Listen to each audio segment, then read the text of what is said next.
It took me so long to record this video because I kept forgetting to hit record on the audio. Then the audio didn't work, so I just switched to DJI. Then I forgot to hit record on my camera. So let's get into it. Lighting small spaces is honestly really hard. They do not go well together. You can't bring in C-stands, you can't bring in modifiers, and you can't bring in a bunch of stuff to make the image look better. So you have to improvise. And boy, do we have to improvise. And in this case, the reference that I was using from FrameSet was only lit by one practical, so trying to light a small space, making it look motivated by one light is pretty complicated. And I want to preface this that I am not the end-all be-all lighting guru. In fact, there is many methods to probably do this, but explaining my thought process as we go does help me become a better cinematographer as well, and I hope that you can also learn something and apply it and take something from this. So let's get into the video. We're in the middle of a storage unit provided by Ian. Hey.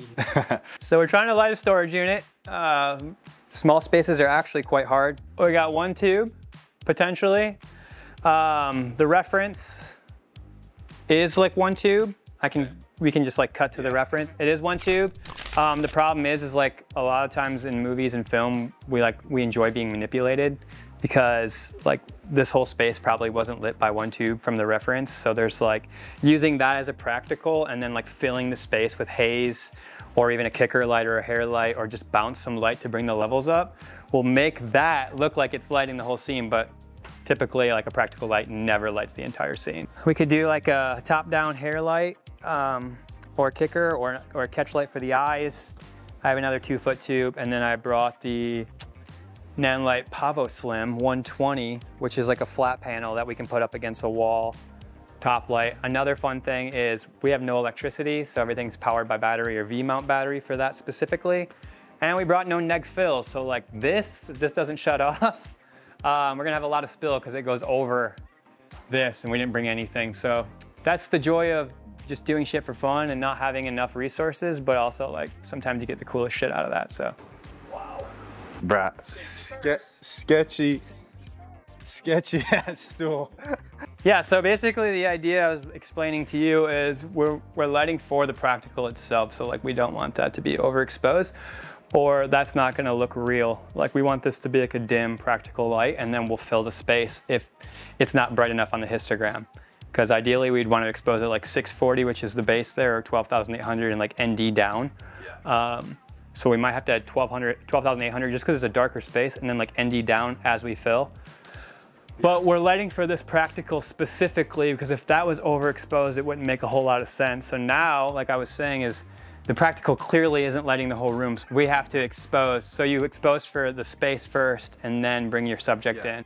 Haze does a lot too. So like once you put your spray can in here, your atmosphere, the haze will do a lot. But yeah, I figured. Bring up the light, the haze itself. You know, bring up the actual levels. Isn't that crazy? Yeah, that is. Yeah, that's why we kept hazing everything for that commercial. We're like, haze everything is so dark. I'm trying to keep the moody vibes, but like when you expose for moody, you still want to expose it properly. That a lot of people kind of mess that up. They like underexpose, expecting it to look good, and then you just lost all your shadow detail in post. So you want to keep your histogram almost like perfectly in the middle, like exposing properly for like a low light scenario feels weird, but like to grade it, you have so much flexibility. That's the cool thing about the RGB. So now like this matches my tubes, and if I put it up in a corner on a C-stand, like we're very exposed now, yeah, over here. Thing is we have to worry about like, see how the light's hitting that box? Yeah. It doesn't look like it's coming from top down, which is where our tube is. Top down. So if I just blow out the box on this side, your brain's gonna go, wait, like there must be a light over there. And if we don't show you a wide shot of like a light being over here practical, that makes no sense. Yeah. And that's why I'm saying in like film, we want to be manipulated. Like we don't want to come out of the reality that we're in. We want to be checked out. Yeah. So like lighting it so it makes sense would be either top down lighting this also to fill, or bouncing it so the light feels like it's still coming off the top. I'll be shooting this scene with Ian's FX6. Yeah. He's rigging it up right now. Yeah, it's so hot in here, bro. What lens are you rocking on it right now? So this is a Canon FD vintage lens, 28. I believe it's a 2.8. So we'll probably have to go to like 12,800 just because it's dark in here. It's a 640, 12,800. It's the way to go. And then I can just ND down. If I have too much light, I'll just like ND down, which the internal NDs are clutch because these vintage lenses, I don't have like step up, step down rings for that. So I have the thread size is like what? Dude, it's so small. Tiny. Yeah, it's so small. Like I wouldn't even know. I wouldn't even know. Yeah. But I brought this, the Canon 50 1.8, and then Helios. Do I want to go to the roof? Nice. If I was to expose it dark, see my monitor? Like you're like, oh, I like that moodiness. Yeah. Purple is gone, detail gone. Light blue, a little bit of shadow detail, right? So I want to bring a light blue kind of over here. I don't care about losing like some detail, but I want to bring a light blue. So now if you look at my histogram, my shadows aren't crushed, even though I'm still dark. I'm not completely middle of my histogram, but my shadows aren't crushed here. So there's detail. In an ideal world, we'd have neg covering up this spill above the door, like in an ideal world, but this is like solo ass filmmaking, so there's that. As you can see, like my shadows came up quite a bit. See how my shadows are like way up now with the haze, so I can actually crank down some. So we wrapped up here. A few problems we ran into. We tried to use the fill light again, the Pavo Slim, but that was just creating such a crazy cast on this tin. I think this is tin, which we were trying to avoid. We really didn't want that like gross spill fill. And the reflection is back there. Yeah, so like you can't really see it probably on that as well, but it was a crazy reflection on that back wall. Squeeze this whole thing below the light right here. Yep. It was creating like hot spots, if you will. And they were disgusting looking for us. We didn't want it.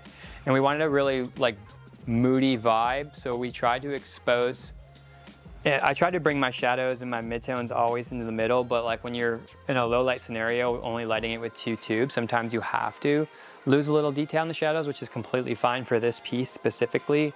It is a little moodier. The details are okay being lost in it. It is a social piece.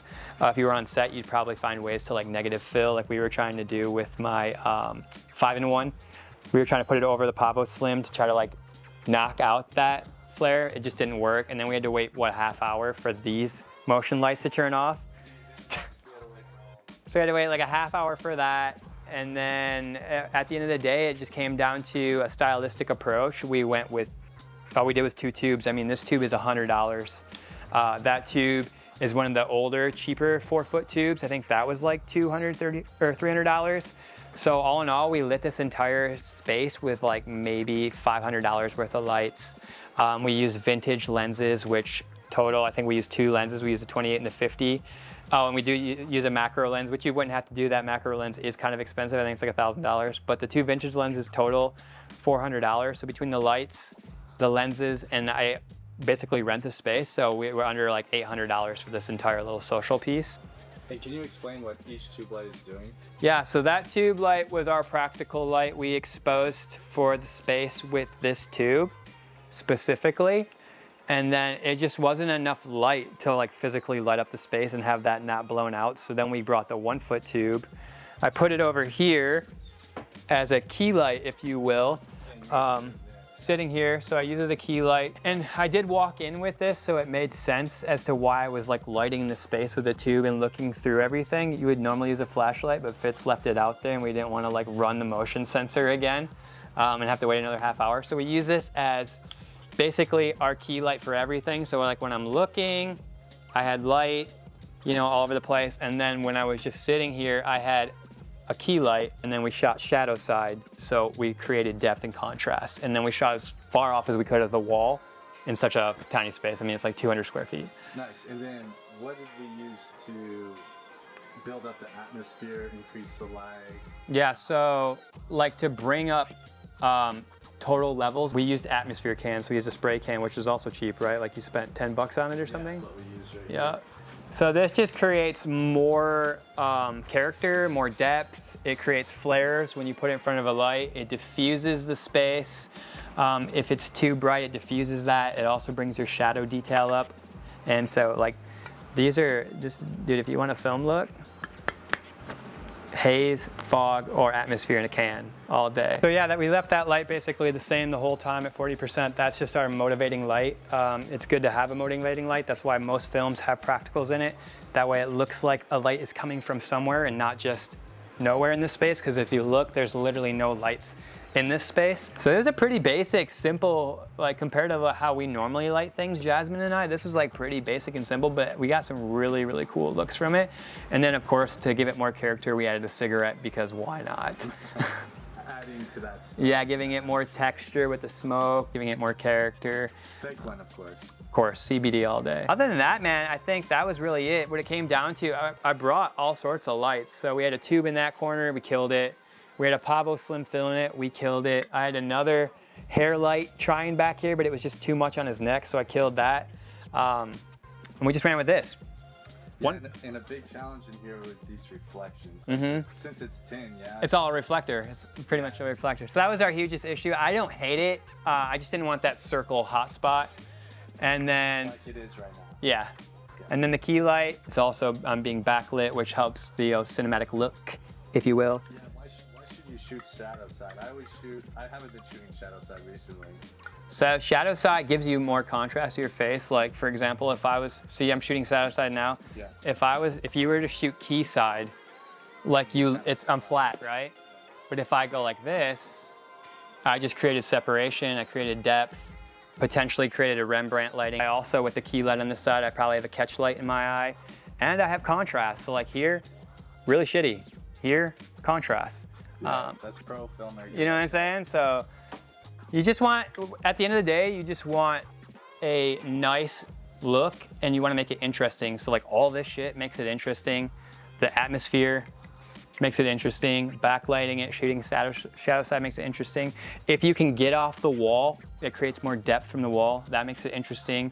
If you can create like a low aperture, sometimes that's very intriguing and beautiful looking and can give you kind of like an artistic look. But yeah, it's just all about how can I make this look more interesting at the end of the day. All right guys, so that's it on the storage unit part. I hope you got some lighting techniques out of that, got some interesting stuff in there. Hopefully it turned out great. It's first time lighting that small space, so I appreciate you checking it out and stay tuned. Subscribe. Peace.